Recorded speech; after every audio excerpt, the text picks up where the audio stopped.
मनुस्मृतीचा पाठ्यपुस्तकामध्ये समावेश होत असल्याचा निषेध म्हणून डॉक्टर बाबासाहेब आंबेडकरांच्या विचारातनं प्रेरणा घेऊन आणि 25 डिसेंबर 1927ला त्यांनी स्वतः मनुस्मृतीचे दहन केलं होतं आणि तेव्हा त्यांनी सांगितलं होतं की मनु हा विषमतेचा जन्मदाता आहे, चातुर्वर्ण्याचा जन्मदाता आहे, स्त्री द्वेषाचा जन्मदाता आहे आणि अशा मनुचा शालेय पुस्तकामध्ये समावेश होणं हे आम्हाला मान्य नाही.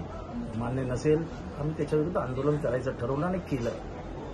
ते करत असताना अनावधानाने आमच्याकडनं मनुस्मृतीचं पोस्टर फाडतलं जात असताना त्यात बाबासाहेब आंबेडकरांचाही फोटो फाडला गेल्याचं दिसतं आहे.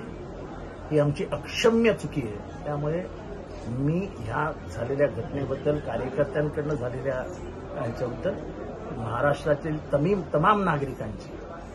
तमाम नागरिकांची ऋण होऊन नतमस्तक होऊन माफी मागतो, क्षमा मागतो आणि हेही सांगतो की हे प्रकरण माझ्या हृदयाला इतकं लागलं नाही तर मी माझ्या आयुष्यात एकदा भूमिका घेतली की कधीही माफी मागितलेली नाही. ज्या अर्थी मी माफी मागतो आहे त्या अर्थी ते मी मनापासून बोलतोय.